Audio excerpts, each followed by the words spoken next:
Buenas tardes, compañeras. Buenas tardes, compañeros. Peñi, las Lamien, que hay algunas por ahí.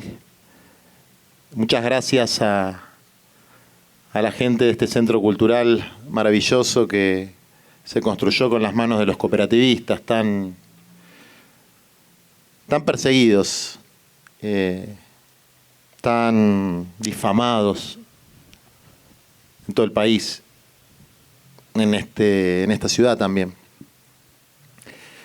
Bueno, el viento me complica porque se me fueron cayendo las hojitas, así que voy a hacer uso de alguna capacidad de improvisación que todavía me queda. Y desde luego, bueno, yo viví acá, ¿no? Este es un pueblo intenso. Los odios son intensos, los amores son intensos, las amistades, el compañerismo, las heridas son intensas. Y yo viví con mucha intensidad los años que me tocó estar acá.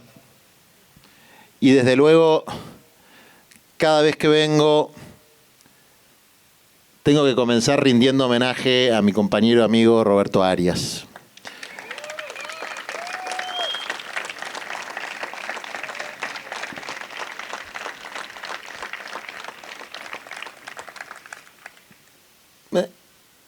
Roberto era un ser humano, primero. Y eso es un montón. Era un humano que vivía como humano, con defectos y virtudes, pero que ejercía eso que recién las compañeras, a la que es bueno que escuchen y es bueno que ellas se acostumbren a hablar, porque son compañeras de combate, compañeras que están en la trinchera de la lucha contra las adicciones o en la trinchera de la lucha contra la destrucción de nuestras áreas protegidas y parques nacionales. Son la gente que en general vota cada 2 años pero no tiene voz, y son la representación política que nosotros queremos construir. Pero decía la compañera que en una parte del libro, al principio, hablamos de la imaginación política, de la imaginación, de visualizar lo que queremos. Parece medio una hippieada, ¿no? Eso, pero visualizar, proyectar. Y Roberto era un gran visionario. Es decir, alguien que podía visualizar y transmitir esa visión para compartirla de cosas que antes de concretarse parecían imposibles. Eso es tener visión. Y fue un pionero, un promotor, desde luego, con otros compañeros y otras compañeras, algunos más jóvenes, otros más grandes. En primer lugar, digo, de algo tan elemental, de algo tan básico, de algo tan humano, que debería estar fuera de toda discusión, que es el respeto y la coexistencia entre el pueblo pobre, entre los criollos, los sanmartinenses que venían de los barcos, como dijo un presidente lamentable que tuvimos en nuestro país, y los pueblos originarios. La interculturalidad. Fue un promotor de la comunicación comunitaria. Acá tengo el grabador de la radio Pocahuyo, de la que fue director muchos años y hacía su programa Como la Ves. Si no se llamaba Como la Ves, la canción era Como la Ves, así que es lo mismo. Y fue promotor de la lucha por la vivienda, que tal vez, por lo menos desde mi punto de vista, es el gran tema y la gran deuda social, no solamente en San Martín de los Andes, sino en todo el país. Porque si vos no tenés una cueva para refugiarte, si tenés que dejar el 40 o el 50% de lo que ganás para dormir, si son 3 familias ya las que están hacinadas en la casa del abuelo, y es muy difícil que se realice ese propósito tan hermoso que nos enseñó el movimiento nacional justicialista, que es la felicidad del pueblo y la grandeza de la patria. Yo me acuerdo, no sé si está, Juanfa es uno de los primeros cooperativistas que conocí, me lo presentó Roberto también junto a Germán. Y un día la mamá, perdón si la estoy quemando, me dijo, che, lo del Papa, eso, tierra, techo y trabajo. Mi hijo no tiene ni tierra, ni techo, ni trabajo. Bueno, también tiene que ver un poco con el espíritu de las cosas que nosotros hacemos, que era un poco también el espíritu de Roberto, que es todo para todos y nada para nosotros, ¿no? Pero un nacido y criado, como tantos otros que conozco, sin una casita, sin un terrenito. La visión de Roberto y de otros compañeros de las comunidades originarias, de los vecinos sin techo, de recuperar tierras históricamente pertenecientes a la comunidad curruinca para construir una comunidad nueva, intercultural, y ahí hay un montón de gente viviendo. Ojalá hubiera más, pero hay un montón de gente viviendo hoy. Esos son ejemplos de lo que tenemos que hacer, ¿no? Ser un poco como Roberto en eso, pensar en los otros antes que en nosotros mismos, tener una visión y tener un sentido de propósito.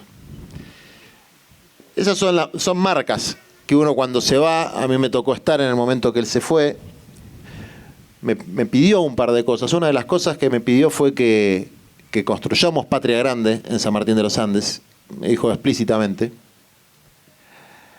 Pero esas marcas que uno deja, sea en la militancia o sea en la vida cotidiana de uno, que deja en otros, que son sus obras, que son las semillas de los procesos futuros,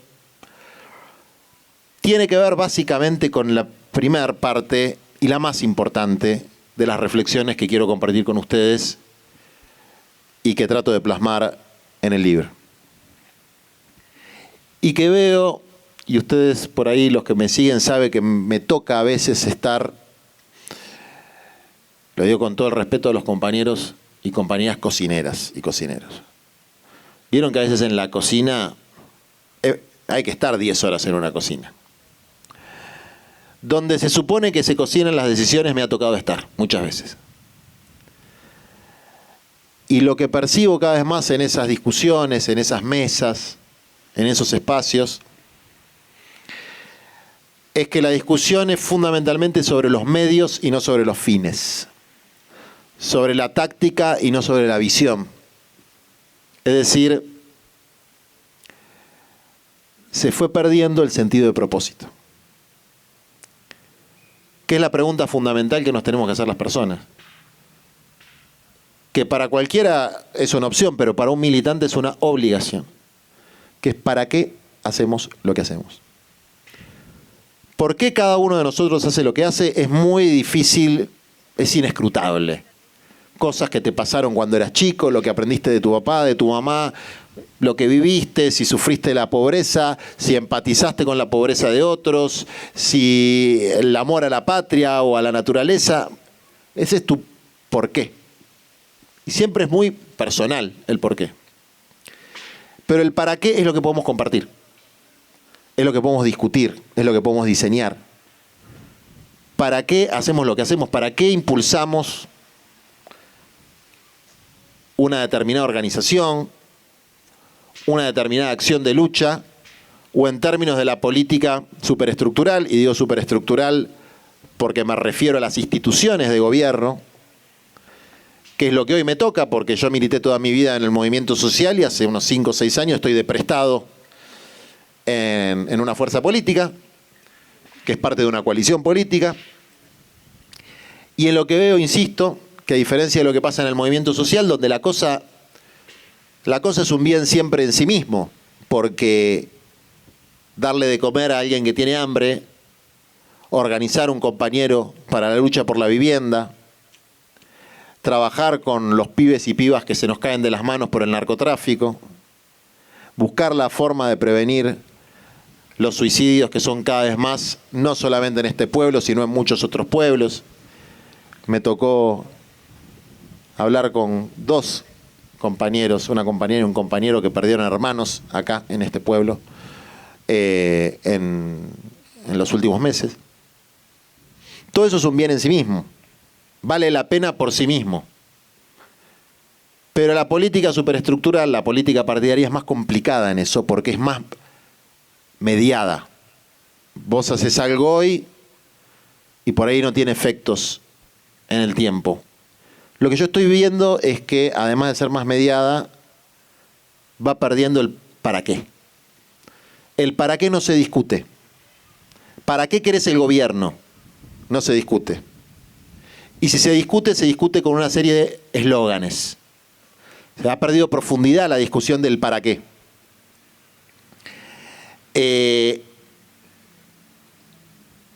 Nosotros estamos haciendo un esfuerzo por dar esa discusión.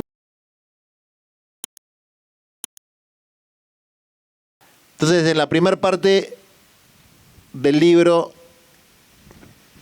justo se dio la casualidad que estuve con la familia de Roberto y yo le había regalado el libro de Aristóteles, se llama La Política, y me dicen que él había hecho un dibujito ahí. Pero, ¿cuál es el sentido de la política, ¿no? Y Aristóteles plantea que el sentido de la política es formar una comunidad que permita a la gente buscar algo que podríamos traducir como la realización o la felicidad, que es la eudemonia. Es básicamente lo que 2000 años después decía General Perón: la felicidad del pueblo y la grandeza de la nación. Y es básicamente lo que decía, tanto que le gusta a los arrastrados gobernantes que hoy tenemos, que no quiero ser grosero, pero como que se excitan con una foto con Trump, con Elon Musk y con qué sé yo. Y decía la Carta de Independencia norteamericana que el propósito de la independencia era fundamentalmente darle el derecho a cada persona a buscar la propia felicidad. Ahora, la felicidad no te la va a dar la ANSES, no te la va a dar parques nacionales, no te la va a dar el PAMI, no se reparte como la tarjeta alimentar. Hay caminos individuales, caminos familiares, momentos. Hasta es difícil definir qué quiere decir la felicidad. Lo que es obvio de una obviedad absoluta, que hay condiciones que dificultan muchísimo que algunas personas, cada vez más, desde la cuna hasta la tumba, puedan encontrar su camino a la felicidad. Una cantidad de sufrimientos innecesarios provocados por una mala organización política que hacen que sea muy, muy difícil para la gente buscar la felicidad. Miren, yo he visto momentos de felicidad muy intensos en las peores condiciones materiales y gente muy infeliz nadando en la abundancia. Pero hay una cosa que tengo clarísima: si vos no tenés agua para tomar, comida para comer y un techo donde guarnecerte, es bastante más difícil buscar la felicidad que si lo tenés. Entonces, recuperar esta idea de que una sociedad, ni estoy hablando del Estado, que una sociedad, que una comunidad solo se realiza si todos se puedan realizar. ¿Y eso qué quiere decir? Darle la posibilidad a todos de realizarse. La oportunidad de encontrar su camino. Porque después está la libertad, que es una cosa maravillosa, la libertad. Libertarios eran nuestros bisabuelos anarquistas que luchaban acá en la Patagonia rebelde contra la oligarquía. Esos eran libertarios. Estos son otra cosa. La libertad es una cosa maravillosa. La libertad es precisamente que nadie puede decretar, como en algunas novelas de ciencia ficción, nadie puede decretar la felicidad universal. La libertad es también la libertad de ser infeliz. La libertad es la libertad de recorrer tu propio camino. Ahora, si vos tenés un montón de pibas y pibas que nacen en condiciones infinitamente desfavorables en relación a otros pibes y pibas, y bueno, hay una injusticia de base muy jodida. Y eso es lo que se está profundizando en la Argentina de hoy. Es una Argentina con el 30% dentro y el 70% afuera, cada vez más, cada vez más. Y una pregunta que surge inevitablemente de una reflexión de estas características es: ¿cuál es el criterio de justicia? ¿Cuál es el criterio para la, si se quiere, realización o satisfacción de las necesidades humanas que permiten la realización de cada uno de nosotros? Y yo creo que de todo lo que yo he leído, desde la filosofía antigua, pasando por el pensamiento del Renacimiento, del humanismo cristiano, la mejor definición de un criterio de justicia la dio una compañera peronista que se llamaba Eva Perón. Y Evita decía: donde hay una necesidad, nace un derecho. ¿Por qué es tan profunda esta idea? ¿Y por qué es de una moralidad superior, desde mi punto de vista, casi cualquier otro criterio? Porque hubo otros criterios, por ejemplo, a cada cual según su trabajo, suponiendo que todos tuvieran posibilidad de trabajar. O a cada cual según su capacidad, o a cada cual según su mérito. Que cuando hay una necesidad, nace un derecho, implica que cada persona, por su mera condición de ser humano, tiene que tener la garantía de la satisfacción de sus necesidades. La garantía de la satisfacción de sus necesidades. No importa si sos bueno, malo, lindo, feo, meritorio o demeritorio. Hay necesidades elementales que tienen que estar garantizadas.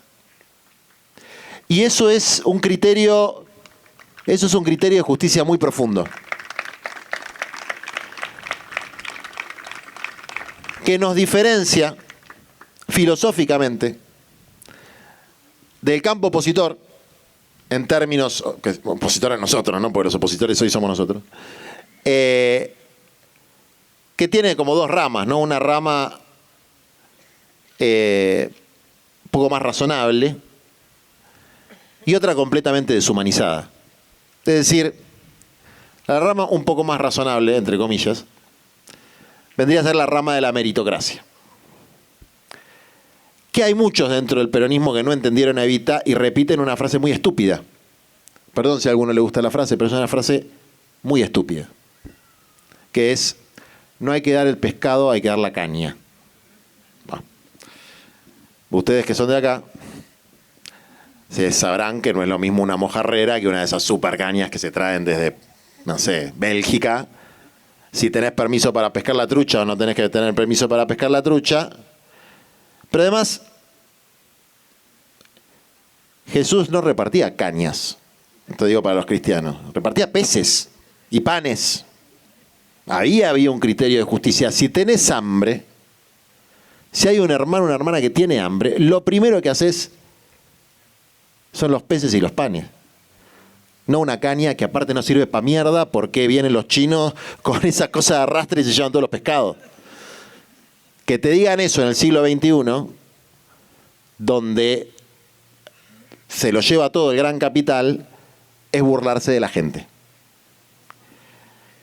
Pero digo, volviendo a esta cuestión del criterio que establece, el criterio distributivo que establece Evita, el criterio normativo que establece Evita, donde dice lo que legisla es la necesidad.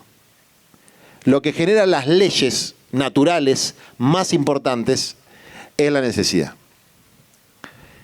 Entonces, ahí la segunda parte del libro, la primera parte del libro tiene que ver con esta pregunta: ¿para qué hacemos lo que hacemos?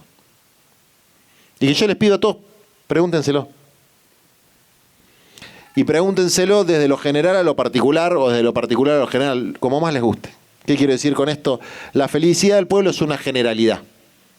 La grandeza de la patria es una generalidad. Hablar del techo también es una generalidad.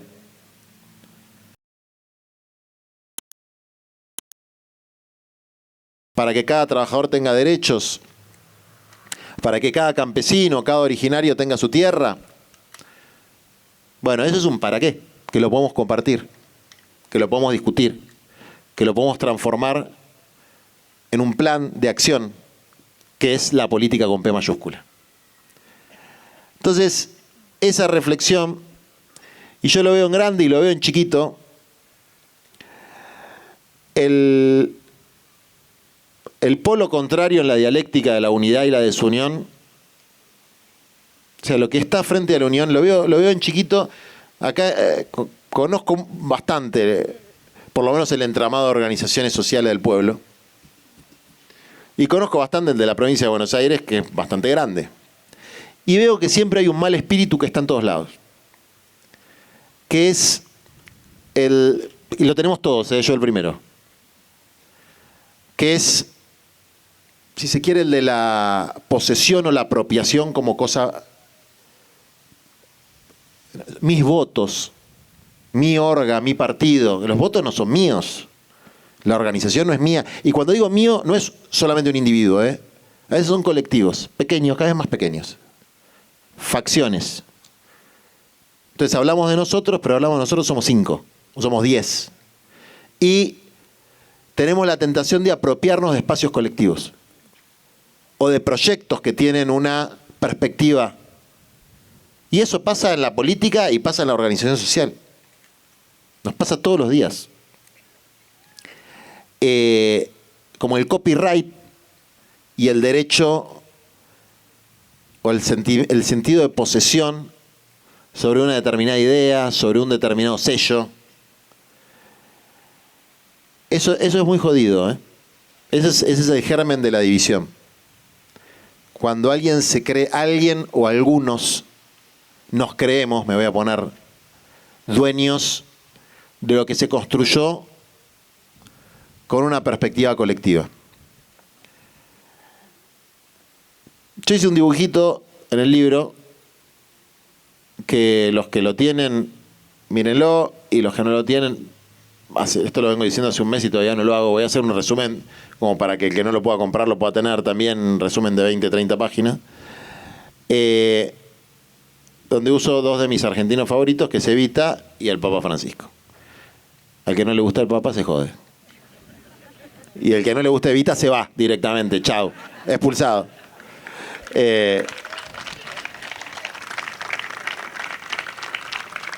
Entonces, ahí le pusimos el poliedro de Evita. ¿Por qué el poliedro? Esa es una imagen que usa el Papa.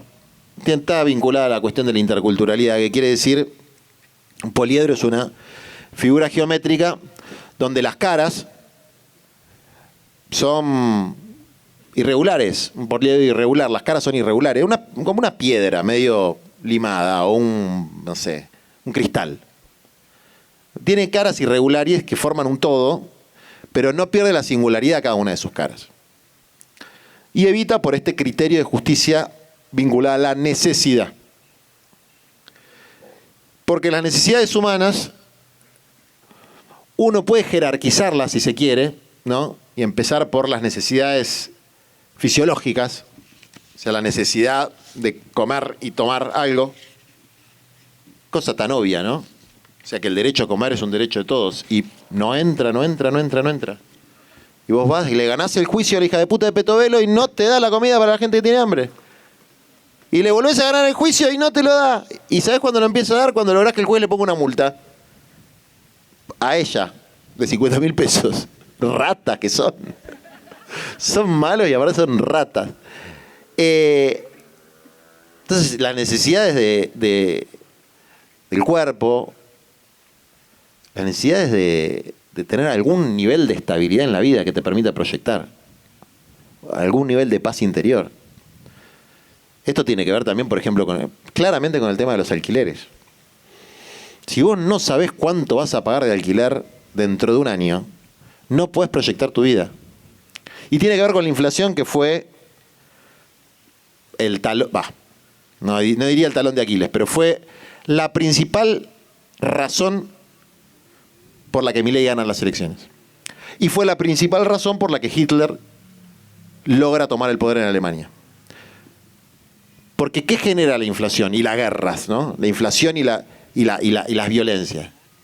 Genera una sensación de inestabilidad que es muy angustiante, más allá de la plata. Yo lo tengo totalmente estudiado esto. Hoy hay gente que tiene un comercio y gana menos de lo que ganaba el año pasado. A fin de mes tiene menos.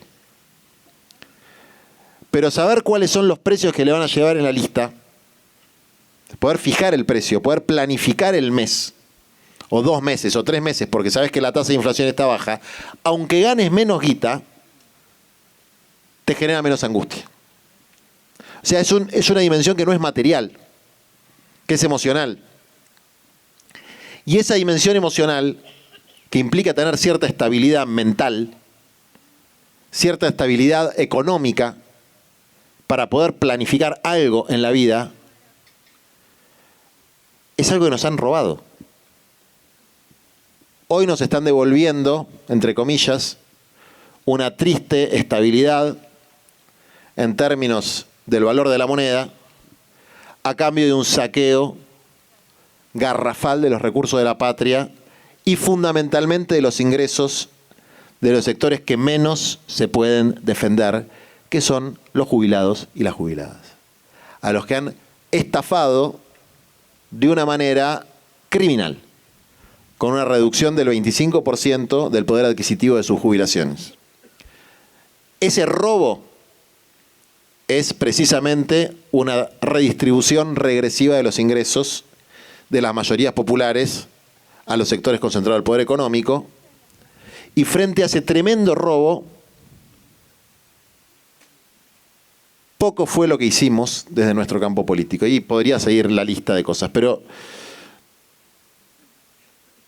entre estas necesidades humanas, la cuestión de la... Decía de la compañía, me gusta mucho que haya tomado ese tema, porque para mí lo veo cada vez más. Lo veo en mí mismo y lo veo en los demás. El tema de la salud mental, de la estabilidad mental, y esto tiene que ver con las adicciones, pero también tiene que ver con el juego online, también tiene que ver con la depresión, también tiene que ver con cómo las frustraciones, el miedo, todas las sensaciones que nos genera este momento histórico se nos meten adentro de nuestras casas y de nuestras vidas. También en otro elemento, vamos a decir en un tercer elemento de este poliedro totalmente deteriorado, tiene que ver con los vínculos, que es una necesidad humana, la vincularidad. ¿Y cuáles son los espacios de vínculos? La escuela, para los pibes, la universidad, los clubes de barrio, los centros culturales. La posibilidad de tejer los vínculos, que está deteriorada fuertemente.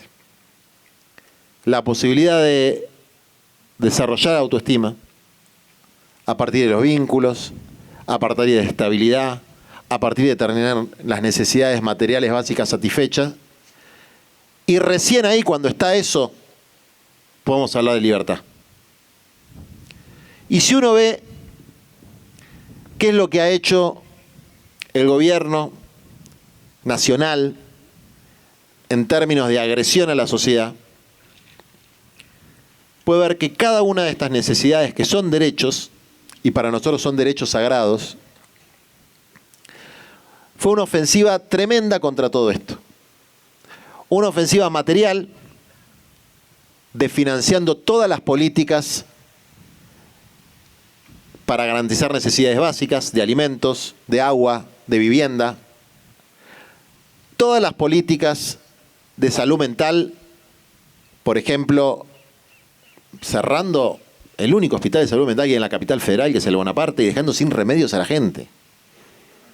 Le sacan los remedios a la gente que necesita los remedios. Una cosa de loco. Yo a veces pienso, viste, nosotros, no sé, hace 20 años, pasaba la mitad de esto, se prendía fuego el país. Y a veces me da un poquito de bronca. No digo que se prenda fuego el país, no me vayan a tomar literalmente, pero los niveles de inacción que tenemos, compañeros, compañeras, hay que empezar a mover un poco el orto, ¿eh? Hay que empezar a mover un poco el orto.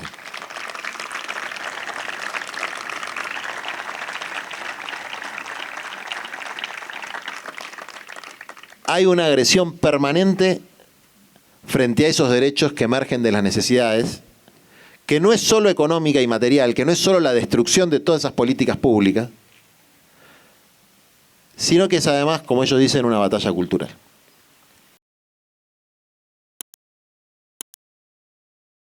Como los alquimistas, como una especie de alquimia inversa, ¿no? Los alquimistas que convertían del plomo oro, transmutación, han logrado una currificación. Les voy a explicar el concepto de la currificación.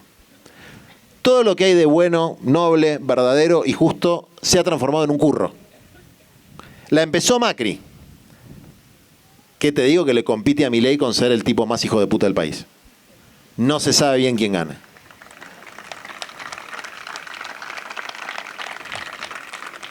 Creo que Macri tiene un mejor psiquiatra.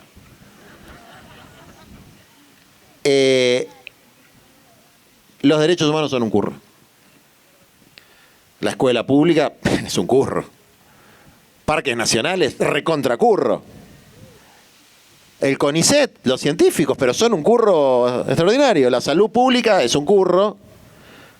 La cultura es un curro. Entonces hay que terminar con todos los curros. Los movimientos sociales, las cooperativas, son un curro. Entonces una táctica más vieja que la carapela de propaganda, de guerra, es agarrar un caso, extrapolar ese caso y generar una generalización.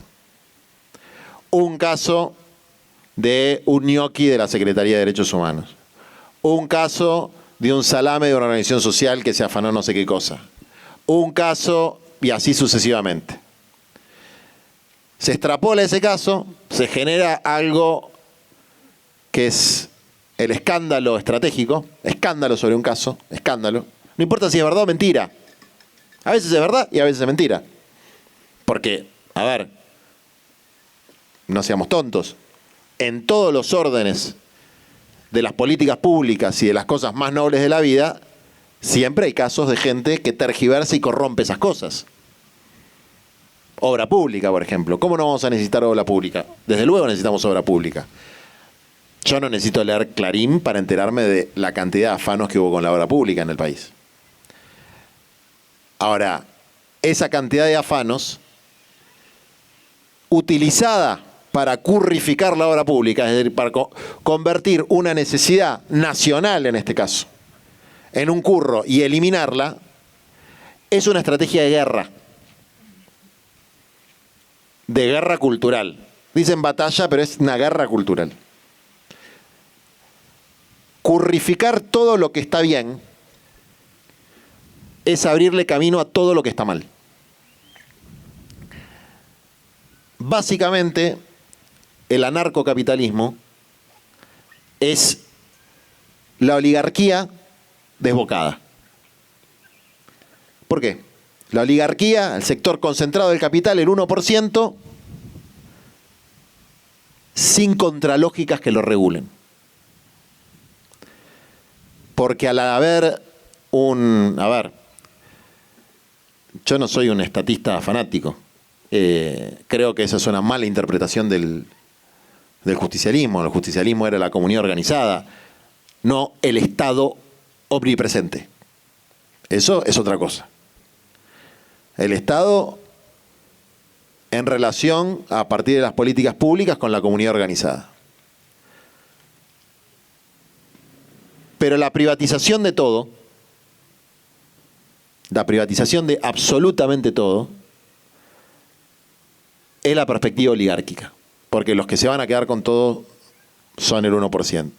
Le van a tirar alguna migaja a un 20% de más abajo, que termina, como decía Jaureche, creyéndose terrateniente, aunque no tenga más tierra que la que entra en su maceta. Cosa que en San Martín de los Andes lo veo tanto. Yo vengo y me voy enterando de cosas. ¿De qué me enteré? Y por si hay algún confundido acá, pues me puse a estudiar el tema. Yo a cada ciudad que voy sale alguna nota de que tengo inversiones en la ciudad. El Hotel Sol, por ejemplo. ¿Ustedes vieron la foto que puso Majul del Hotel Sol? Grabó y destruyó el Hotel Sol. Y pusieron una foto de la década del 80. Bueno, múltiples inversiones. Una de esas múltiples inversiones es algo que se hizo en todo el país a partir de una política pública que impulsó nuestra fuerza, logrando una ley nacional votada por unanimidad, incluido por los del PRO. No había libertarios en ese momento. Los libertarios fueron un invento reciente del gran capital. Es decir, ¿vieron cómo son las cosas, las modas ideológicas? Vienen y se van. Con el humedal se convive. Con el bosque se convive. No es que, porque esa es la teoría que nos metieron los imperialistas, de un conservacionismo estúpido, donde termina siendo el pulmón de su cambio climático. Eso lo decía mucho Evo Morales. ¿Qué tenemos que ser nosotros, los guardabosques de los yanquis? Que eso ya da mierda todo y nosotros no podemos tener a nuestra gente viviendo sobre pilotes como corresponde, en una zona de esas características. Y ahí viene la parte donde me empiezo a poner nervioso, con nosotros mismos, que es, si nosotros tenemos una solución para gente que no tiene techo, bien concretita, que no va a hacer daño, y aun si alguno piensa que puede hacer algún daño, el de al lado está haciendo el doble de daño, el triple de daño, y nosotros no defendemos a muerte eso, nos van, no voy a citar a Cristina, que decía suturar el no sé qué, nos van a ganar siempre, porque no nos defendemos entre nosotros, porque no defendemos a esa familia, a ese bombero que después si se prende fuego la casa lo llamás. Eso me duele. Vengo de Mar del Plata y hay una situación parecida. Me da ganas de llorar porque los que se oponen quieren todo para ellos, todo para ellos. Y los que se oponen están al lado, en la misma vega. Hicieron la casa no con pilotines, con relleno, con platea. Y te arman un escándalo porque va a ir uno más morocho que ellos. Pero ¿cómo quieren que termine la historia? ¿Con villas por todos lados? Porque, a ver, si nos ponemos de acuerdo, en algún momento la gente se cansa y va ahí y toma la tierra. Y después la culpa también es mía, ¿no? Pero o las cosas se hacen bien o se hacen mal. Pero la gente tiene derecho a vivir en un lugar. Entonces, si no les gusta las soluciones que proponemos, traigan una idea mejor. Lo que no podés hacer es que, no sé si son más, 300 familias de laburantes, que son los que te cocinan en el restaurante, que son los que te limpian la casa, que son los obreros que te construyen, que son los bomberos que te apagan los incendios, que son las enfermeras que te curan, que son la mayoría nacidos y criados acá, no puedan tener una casa. ¿Por qué? Porque hay un instinto gorila de, para mí está bien, si estoy yo está bien, pero si está el otro está mal. Entonces, eso o lo combatimos juntos o nos van a ganar la batalla cultural. No se le puede buscar el pelo al huevo a cada proyecto positivo que se hace en favor del pueblo. Otra cosa muy divertida, graciosa. Anécdotas sanmartinenses. El poste. ¿Saben la del poste?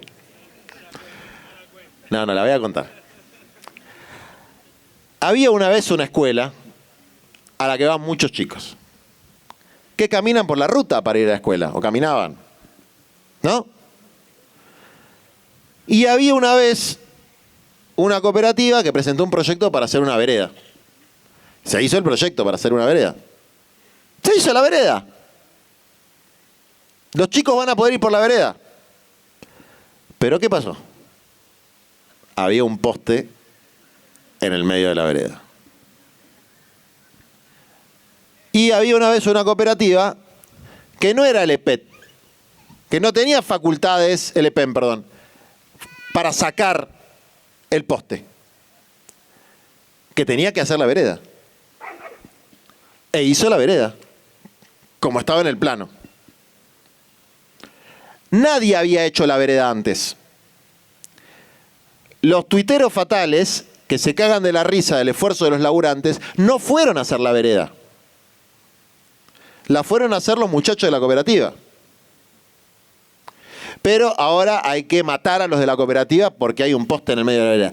Que aparte, puede ser una gran atracción turística. Entonces yo les propuse, porque hay un meme espectacular que está el correcamino estampado contra el poste.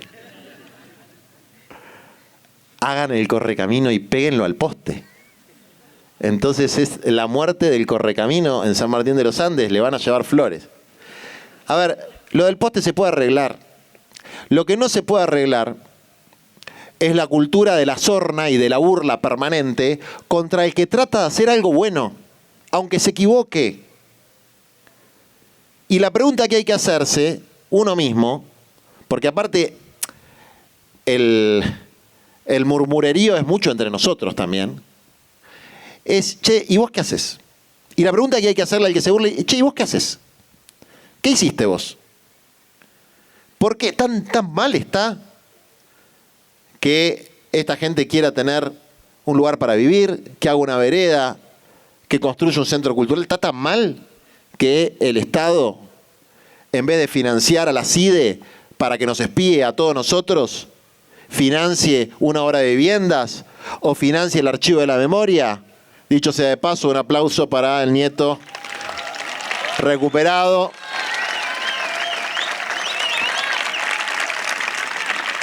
...139...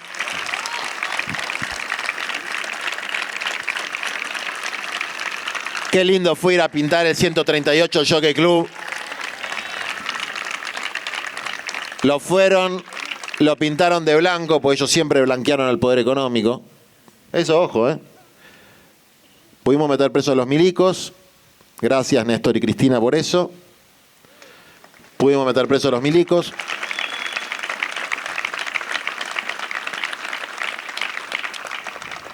Pero al poder económico siempre se salva. El Jockey Club, la sociedad rural, los grandes medios de comunicación. Acá tienen algunos cuantos que hicieron fortunas con los milicos, se afanaron tierra con los milicos. Siempre se salvan. Hay que ir a recordarle a los de Jockey Club que a los nietos los seguimos buscando y que algunos de nosotros no nos olvidamos que fueron ellos los promotores y los beneficiarios del terrorismo de Estado.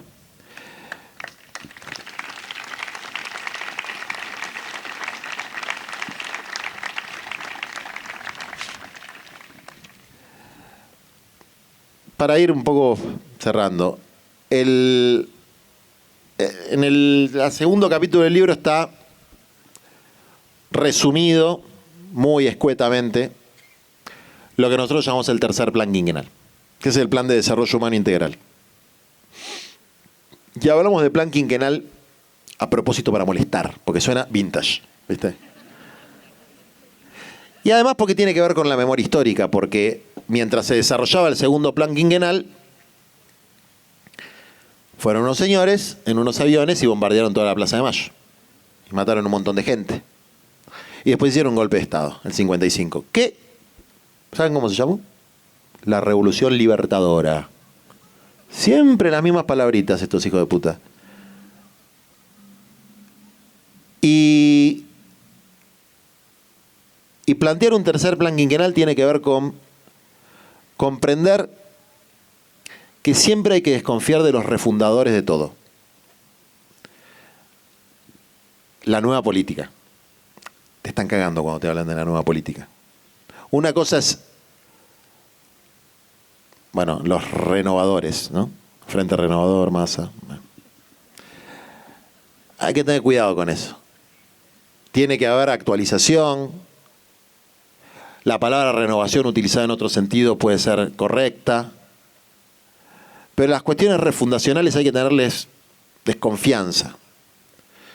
Porque nosotros tenemos una historia. Una historia incluso anterior a la de la formación y la independencia argentina, con los pueblos originarios que, digo algo, Nosotros tenemos, aunque hoy no esté de moda, porque hace 10 años tener un amigo mapuche era lo más. Para hacer política en Neuquén tenías que tener un amigo mapuche. Y ahora, viste, por ahí es medio terrorista. Nosotros tenemos la obligación,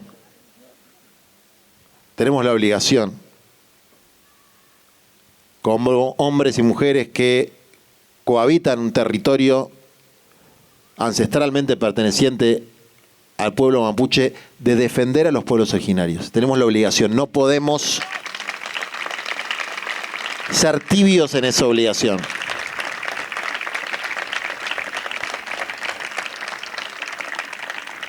Yo sé que acá hacen mucho los compañeros de Parque, compañeros de Unión por la Patria, los compañeros de los movimientos sociales, que la cosa está más jodida en Bariloche, pero es una obligación que tenemos. Entonces está resumido el tercer plan quinquenal. El tercer plan quinquenal nosotros fuimos desarrollando primero desde una primera versión que era el Plan San Martín, que un día lo hicimos con los sindicatos, lo hicimos con las organizaciones sociales, lo hicimos con un sector de iglesia, lo discutimos en varios lugares del país, y que se llama Plan San Martín, pero era nosotros decíamos un plan de reconstrucción post-pandemia. El plan quinquenal se hizo a partir de lo que llamaba el Consejo de Posguerra, porque había terminado la Segunda Guerra Mundial. ¿Y qué pasaba cuando nosotros hicimos esa primera presentación? Alberto Fernández. Era la pandemia. Y lo que nosotros planteamos es, bueno, hay una primera línea de combate contra la pandemia, como cuando hay un incendio. Los brigadistas, etcétera, están combatiendo contra el incendio. Tiene que haber una retaguardia viendo cómo se reconstruye todo lo que va a quedar después de eso. Presidente Fernández, che, qué buena idea. Tenemos que hacer el plan de reconstrucción post-pandemia. Háblalo con Belis. Ya me di cuenta que no iba a pasar. Y después hicimos versiones sucesivas, una para la campaña. ¿Se acuerdan que cuando perdimos la interna con Massa le di a Massa unas fotocopias? Y seguimos trabajando en ese desarrollo que hay compañeros de todo el país aportando a una planificación donde nosotros podamos debatir con el pueblo que no milita, pero que se interesa por la política, el para qué de lo que hacemos y el para qué concreto. Si nosotros decimos 1 millón de lotes con servicio para construir vivienda con créditos blandos, ¿dónde van a estar? ¿Cuánto va a salir? ¿De dónde va a salir la plata para pagarlo? ¿Cuánto va a tener que pagar de cuota la familia que se vaya a vivir ahí? ¿Cuál va a ser el criterio de distribución? ¿Qué rol van a tener las provincias y los municipios, las organizaciones sociales? ¿Cuál va a ser el registro de inscripción a nivel nacional? Para darles un ejemplo de algo que para nosotros es muy, muy importante, que tiene que ver con, decíamos, el repoblamiento comunitario de un territorio que está totalmente desequilibrado en términos de la población que hay y cómo está distribuida y qué hace sufrir a la gente. Porque, como decía el general, insectifica a la gente. El hacinamiento hace mal. Al alma, al cuerpo, a la mente hace mal. Entonces, esto es una anécdota interesante, porque cuando el único acuerdo que pudimos cerrar con Massa clarito, y eso se lo tengo que reconocer, ustedes saben que a mí Massa muy, muy bien no me cae, tuvimos que cerrar el acuerdo post-paso, era que el programa del 1 millón de lotes con servicios iba a ser. Y pasó una cosa loca, que se abrió el registro único de solicitantes, y a las 3 semanas había 1.200.000 familias que se habían inscrito. Y el 25% de las familias decían que con tal de que les den el lotecito, se podían mudar de provincia. 25%.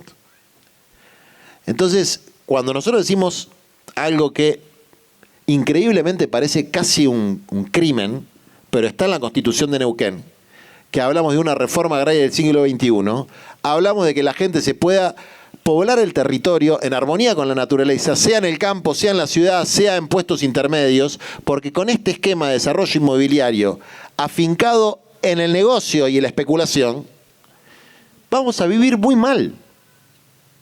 Salvo ese 1% que quiere todo, Entonces nosotros tenemos que explicar cómo vamos a hacer ese 1.000.000 de lotes y cómo vamos a recuperar lugares que son enclaves coloniales, como el Lago Escondido, que lo vamos a recuperar para que vuelva a ser del pueblo, para que vuelva a ser de acceso libre,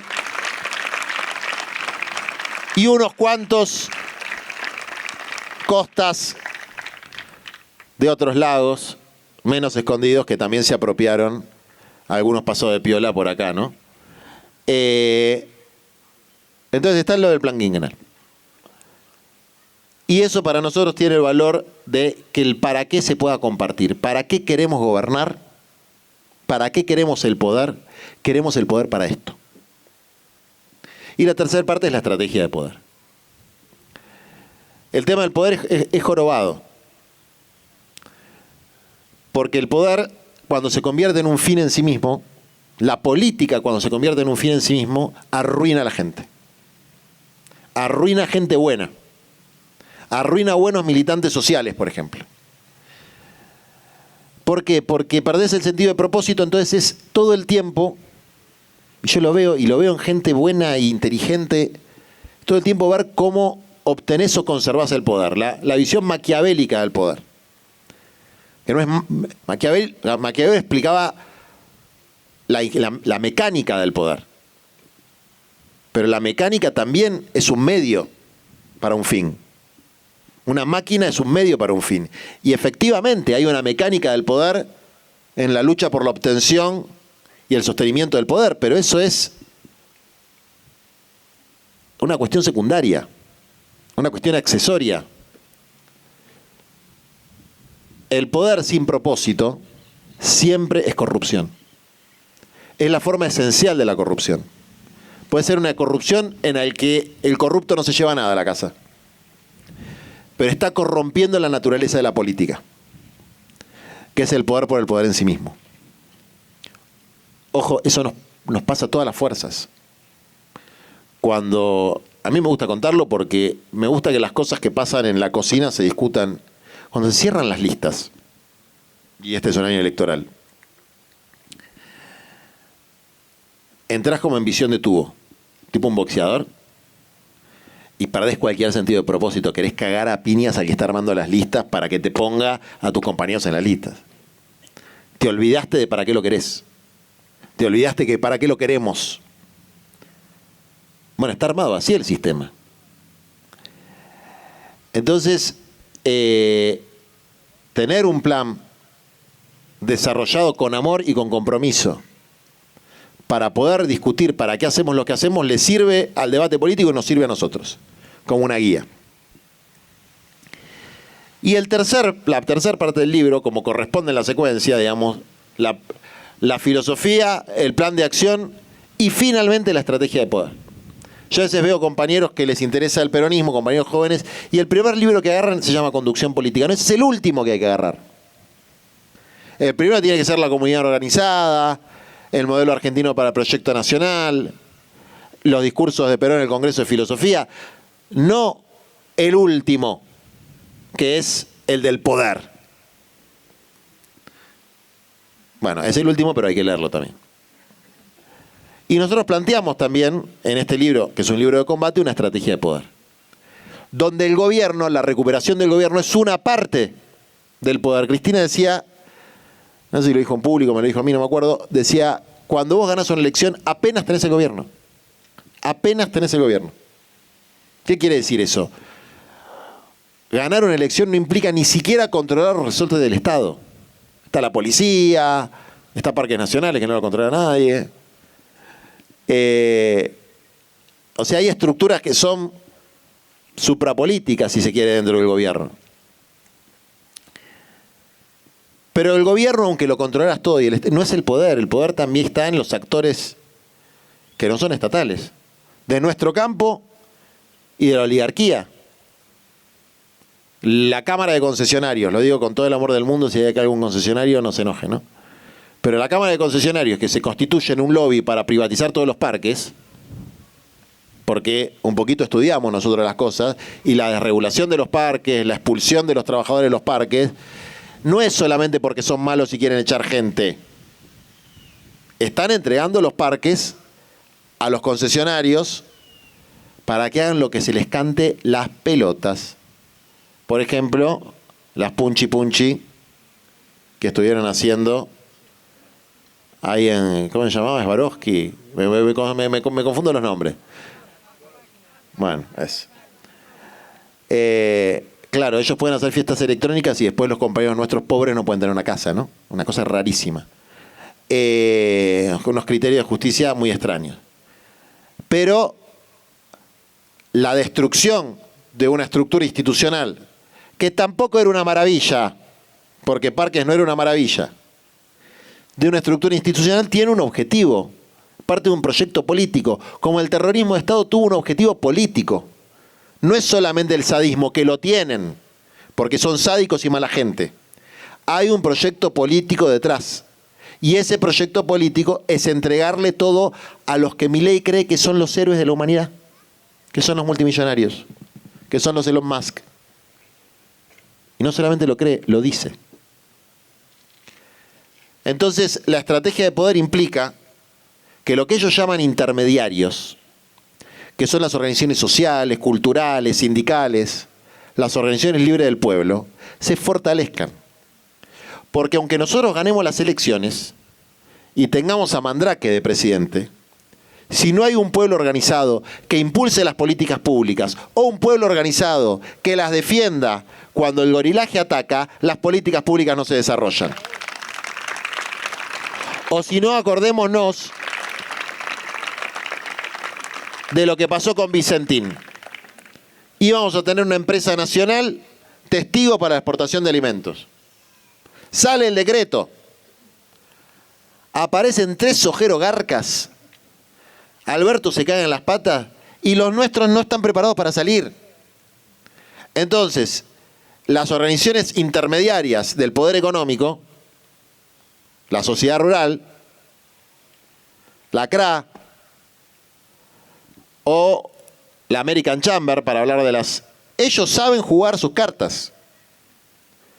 Son agentes no estatales. Bueno, nuestras organizaciones intermediarias, es decir, las organizaciones libres del pueblo, tienen que estar preparadas para defenderse, para defender las políticas públicas, y si Mandrake, que ganó las elecciones, se olvida de su pacto electoral, para llevarlo a patadas en el orto a cumplir el pacto electoral que se olvidó de cumplir.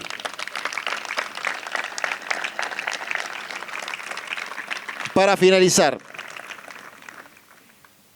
el chisme de lo electoral. Ahora, primero, hay una mesita con gente afiliando. Así que, si les cae simpático lo que estamos hablando, afíliense al partido, Patria Grande. Y les voy a explicar, por favor, afíliense. Es libre y gratuito, como dicen. No hay ni cuota hay que pagar. Ni cuota hay que pagar. Pero ¿por qué?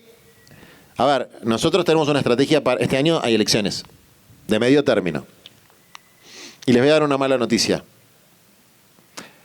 No quiero decir una frase grosera y homofóbica. A ver cómo hago. ¿Nos van a pasar el trapo? ¿Está bien? Lo más probable es que las elecciones las gane la derecha.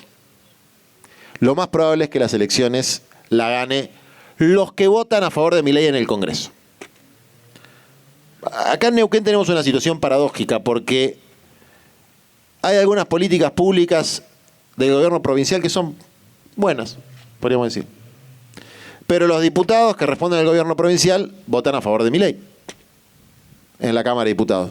Vamos a decir que de los que estamos acá, a la mitad les gusta don Rolo Figueroa y a la otra mitad no les gusta. No importa, lo votó el 70% de la provincia, así que hay un montón de compañeros nuestros que les debe gustar. Bueno, eso es Neuquén. Ahora, la Crexel se llama, esa vendió por un cargo en la UNESCO el voto, horrible. Creo que una que entró por Unión por la Patria también, no me acuerdo, la Tania. Lo de la Tania fue peor todavía, porque ni siquiera se la bancó para votar. Se escapó y se fue y dejó que los caigan a los jubilados. Y el otro, no sé quién es. ¿Quién es el otro diputado de acá de...? Bueno, le votan las cosas a Milei, loco. Y acá, la estrategia electoral nuestra es muy sencilla. El mundo se divide en dos. los que le votan las cosas a Milei y los que se las votamos en contra. Entonces nuestra estrategia electoral es juntar a todos los que le votamos en contra. No me importa si son lindos. El perro puede ser rojo o negro el gato, pero tiene que comer ratones. En esta elección lo que hay que juntar son diputados que les voten en contra de Milei. Eso es lo que hay que hacer. Y el marco de alianza es todos los que firmen con sangre el pacto, le votamos en contra a Milei, adentro. Ahora, juntos pero no revueltos. ¿Qué quiere decir esto? ¿Les aburre esta parte de las elecciones? Bueno. Ok.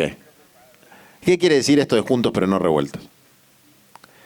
Estamos de acuerdo que en el Congreso Nacional, Cámara de Diputados, Cámara de Senadores, se le han convalidado decretos de necesidad de urgencia dictatoriales a Javier Milei con el voto, por ejemplo, de diputados neuquinos. No solamente los que entraron por el MPN o por el partido de Rolo Figueroa, o no sé bien cómo es, sino los que entraron por Unión por la Patria. Ojo el piojo. Patria Grande fue, y creo que es, no sé si Unión por la Patria sigue existiendo, pero vamos a suponer que sigue existiendo parte de esa coalición a nivel nacional. Nosotros necesitamos que no le voten las cosas a Milei. Es un poquito obvio lo que estamos diciendo. Entonces, en las elecciones nacionales hay que juntar a todos los que están dispuestos a firmar con sangre. Nosotros no le vamos a votar las cosas a Milei. Es más, vamos a tratar de hacer otros proyectos que vayan en contra de lo que plantea Milei.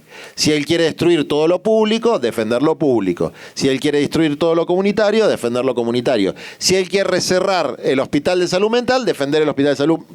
Cosas del más elemental sentido común. No hay que ser un genio. No le votamos a Milei sus decretos de necesidad de urgencia. No hay mucha ciencia en el tema.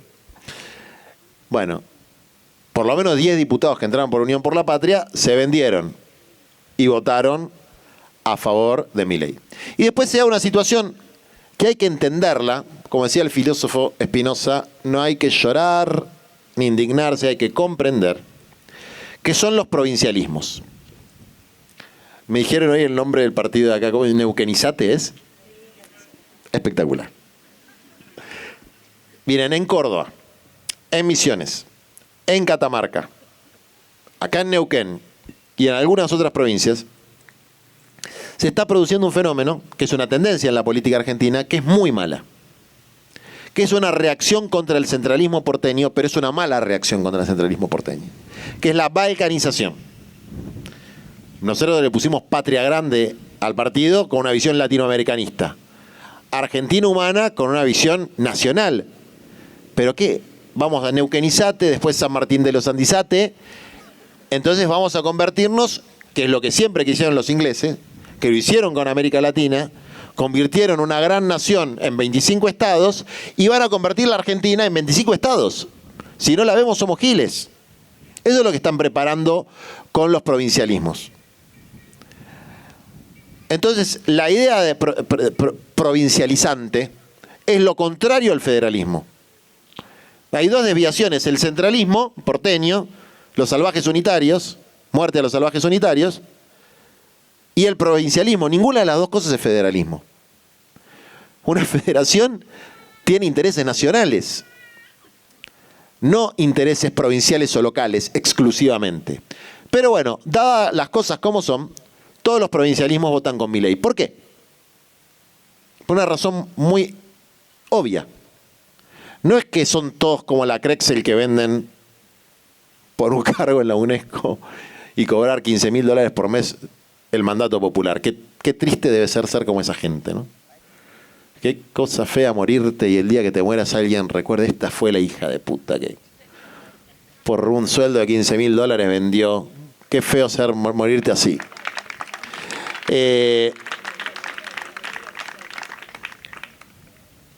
Bueno. Y la Tania, yo no la conozco. Pero Tania, el nombre Tania es el nombre de una compañera revolucionaria. Se tomó el palo y le dio quórum para cagar a los jubilados. No quiero hablar mal de nadie, pero no puedo evitarlo. Me sale natural. Y es que da bronca, porque nos cagaron. O sea, entraron por... Bueno, en fin. Sí, hay que decirlo. En fin, la cuestión es que juntos pero no revueltos quiere decir todos los que firmen vamos a votarle en contra de Milei, todos juntos. No revueltos, ¿qué quiere decir? Internas, PASO. Si llegan a sacar por ley las PASO, otro mecanismo de elección interna. Y ahora voy un poco más, a hilar un poco más fino. Y voy a decir cosas que los que están así más metidos en la parte política, sí medio tipo titular. Personalmente y nosotros políticamente, pero yo voy a hablar de lo personal. Yo tengo una amistad con Cristina, la respeto, creo que es aún hoy la principal referencia política nacional de nuestro campo. Y si ella llega a ser candidata a diputada por la provincia de Buenos Aires, vamos a respaldar su lista. Además sufrió mucho. Bueno, hay un montón de cosas que no me voy a explayar sobre eso. Pero nosotros tenemos una definición de no competir en la categoría que se presente Cristina, que solamente puede ser la de diputados nacionales por la provincia de Buenos Aires o senador por la capital. Ahora, todos y todas, sea Cristina o cualquier otro dirigente político, que crean tener el copyright y que se presenten en cualquier categoría, diputados o senadores nacionales, en cualquier provincia del país, nosotros no tenemos ningún alineamiento automático. ¿Qué quiero decirles con esto? Vamos a suponer que Unión por la Patria, o como se llame, defina que el candidato o la candidata va a ser mi querido compañero Oscar Parrilli. Dije que hoy dije que no iba a decir esto y ya lo estoy diciendo, pero a mí me gusta decir las cosas. Compañero que se ha portado particularmente bien con nosotros durante las PASO presidenciales, o alguien que él designa. Entonces, nosotros decimos, querido compañero, ¿por qué no competimos? Porque ya fuiste senador un montón de veces. Y a nosotros nos gustaría que sea un bombero, un brigadista, un criancero, una maestra, alguien que no esté hace 80.000 años en la política. Y él te puede decir, bueno, pero no quiero. Y nosotros le vamos a decir, pero nosotros sí. Queremos ir a las PASO. Queremos ir internas. Y bueno, no va a haber internas. Y si no hay internas, y esto lo vamos a hacer en todo el país, salvo en la categoría donde juegue Cristina. Si no hay internas, nosotros vamos a ir por afuera, con nuestro partido. Entonces se tienen que afiliar para que podamos hacer eso. Y esto es una cosa medio extorsiva, si se quiere. ¿Por qué? Porque si vos vas a interna no divise el voto. ¿Está? Si nosotros vamos a interna, vamos a poner Santi de Chosma. ¿Dónde está Santi de Chosma? A ver, ¿te puedes parar, por favor? Este vendría a ser un potencial candidato. Anduvo criando chivas durante toda su vida en la cooperativa campesina de Chosmalal. No, mentira, organizó un montón de cosas, un fenómeno. Ahora está en la coordinación de Patria. Bueno, este lo tenemos compañero, lo tenemos de candidato a diputado. Y Lorena Parrilli, ¿Lorena se llama? Quiere ir de candidata a diputada también, encabezar la lista. Bueno, que vayan a las PASO. Es lo más democrático que hay. Ahora me dicen, no hay PASO. Bueno, va a ir con nuestro partido, va a ir con Patria Grande. Pero son funcionales a Milei porque van a dividir el voto. No, ustedes son funcionales a Milei porque no nos quieren dar interna. ¿Qué quiero decir con esto? Basta de que por esta idea de ser funcionales a no sé qué, no podamos cambiar la representación política nunca. Nosotros tenemos que cambiar la estructura de poder en nuestro campo. Y cambiar la estructura de poder es un poco de sangre fresca, loco. Un poquito, ni siquiera le pedimos todo, un poquito. Porque si no aparecen las conductas oligárquicas en nuestro campo.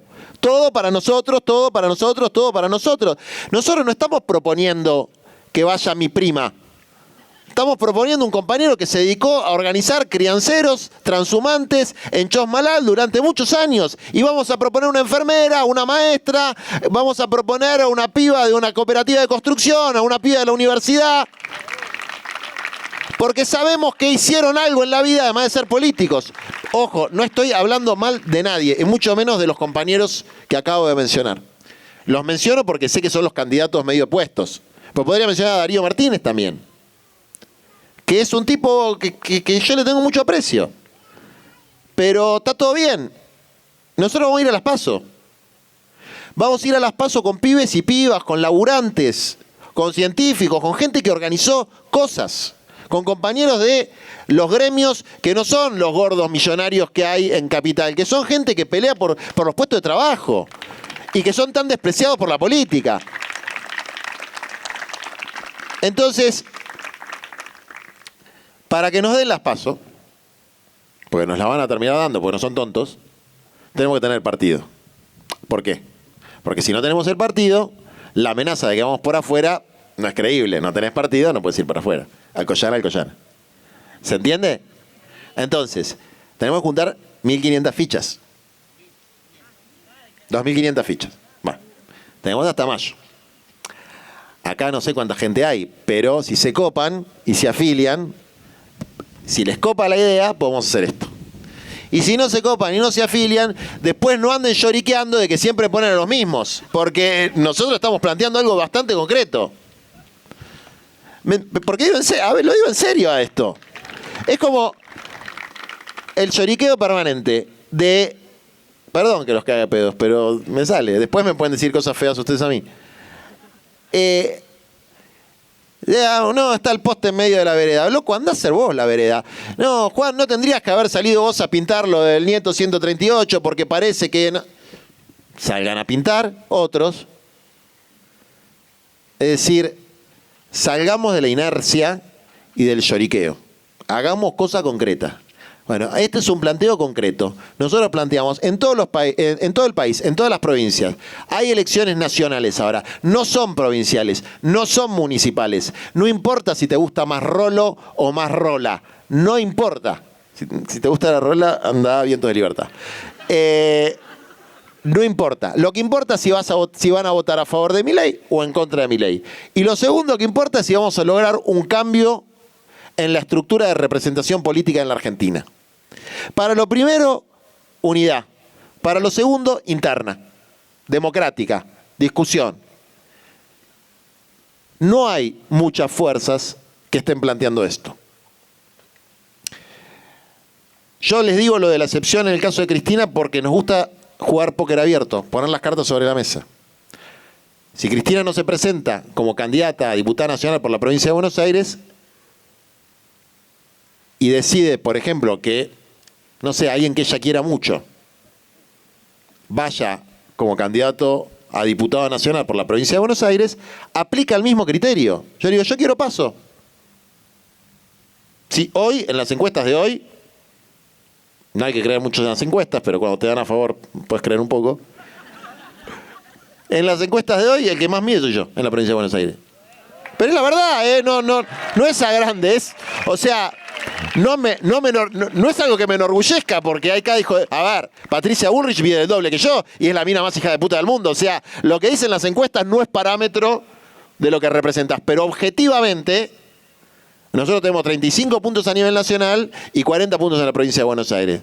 Entonces, ¿por qué va...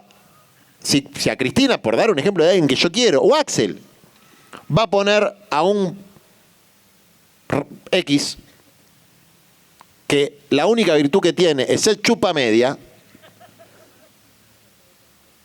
¿por qué no vamos a ir a las PASO? Y bueno, y si se enoja por eso, está mal. Digamos, cuando a la compañera la quisieron encerrar, los que tiramos a la valla fuimos nosotros. Y ponemos las manos en el fuego y damos la vida. Por ella, no por algún chaboncito o chaboncita que ella decida que de repente tiene que ser el heredero o la heredera del poder. No estamos de acuerdo con eso. Y tampoco estamos de acuerdo con que lo haga otro. Entonces, son elecciones legislativas además. Miren, si no hacemos algo piola en 2025, en 2027 estamos jodidos. Si no cambiamos la estructura de representación en 2025, en 2027 estamos jodidos. Y esto que parece muy, ¿cómo puedo decirlo? Muy técnico, muy de rosquita, en este momento es muy importante. Porque en este momento es disputar si vamos a volver a tener otro Scioli,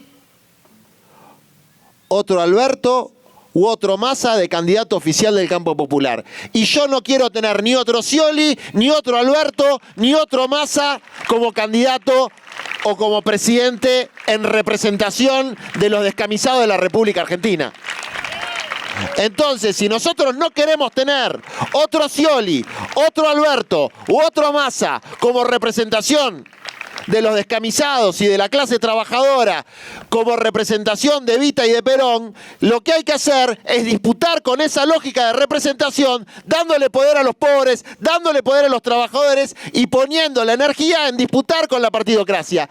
Si no estamos de acuerdo con eso, si esa línea no es la línea con la que la militancia está de acuerdo o el pueblo está de acuerdo, yo no tengo nada que hacer en la política.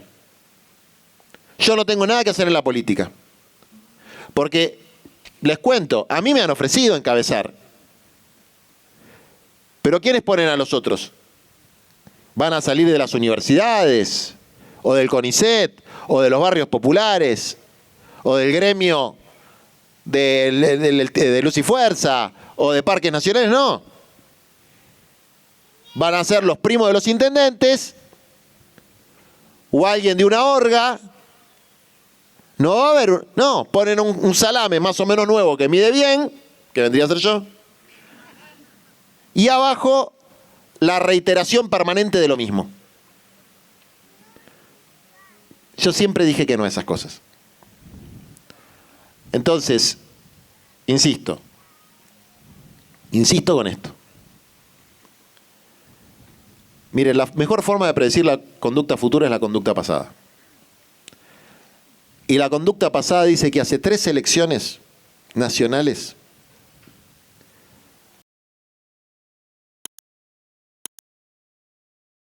oficiales a presidentes. Scioli es ministro de Milei. Lo de Alberto es inenarrable. No voy a referirme al tema. Alberta era la primera feminista. Bueno, ya, stop, fin, como dice Adorni. Y Massa, el que se fue a Davos con Macri, donde pudimos hacer, y no como concesión de nadie, porque teníamos el Partido Nacional y porque amenazamos con ir para afuera, y también porque Cristina lo bancó, pero si no hubiese tenido el Partido Nacional no lo hubiésemos podido hacer, que por primera vez desde la interna entre Menem y Cafiero, por lo menos hubo interna. Por lo menos hubo interna. Y sacamos 1,5 millones de votos sin nada. Con 2 escabadientes. Y acá en San Martín, en Lácar, Massa nos gana la interna por 2 puntos. Bien, departamento de Lácar. Bien. Bien.